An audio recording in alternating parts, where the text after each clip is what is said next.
Good afternoon.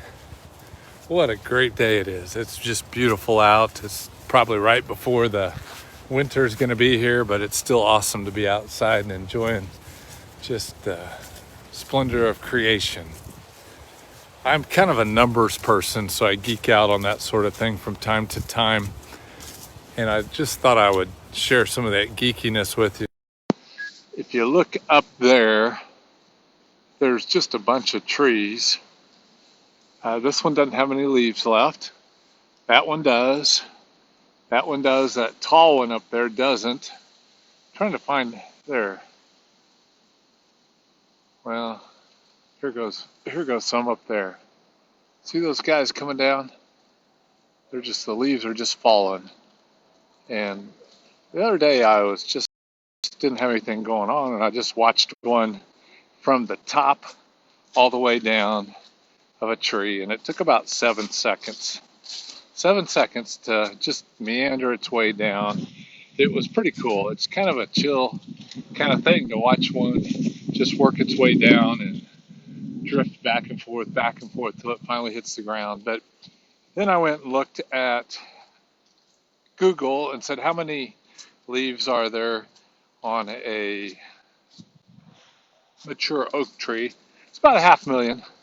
Then I did all the math, and basically, if those leaves were to fall sequentially, not at the same time, but one right after the other, for all of those leaves to fall down, one right after the other, at 7 seconds a pop, it would take 40 days to get them all down, which is really nuts that I even think that thing. But I was thinking about that, but I was just wondering how many days would it take to get all the trees to drop all those leaves, which there just wouldn't be enough time in a day, in a year, ever. There wouldn't be enough time for them to all fall. And so the idea of God being God is he doesn't have to do things the way we might do things. Because like if we're trying to get our to-do list done, we kind of got to do it sequentially, one thing right after the other.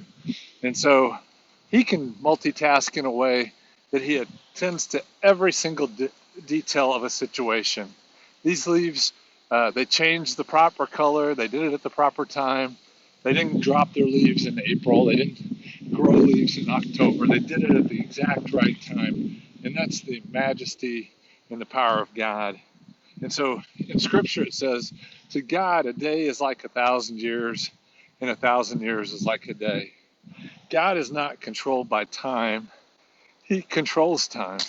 He can do whatever he desires in the limited amount of time in a day. And there's a verse that says he gives to his own even in his sleep. So if you're getting stressed in life and you're worried about the things you're supposed to get done or you think you can't get done, maybe it's a good time just to hang out with God. Go watch him drop some leaves out of some trees. And just breathe in and breathe out the fresh air. Because he's the source of all power, all majesty, all might. He's the one who's able to do exceeding abundantly beyond all that you can think or imagine. And he loves you and cares for you. And he's not limited by time. He's not limited by space. He's not limited by possibilities. He can do whatever, whenever, however he chooses. And he's the God. He's the one that loves you most. So I don't know about you. That makes me smile when I think about all the significant things on the planet that he can do simultaneously with great detail. He's good and he's awesome and he's worthy of your time today. Have a great day. I hope to see you soon.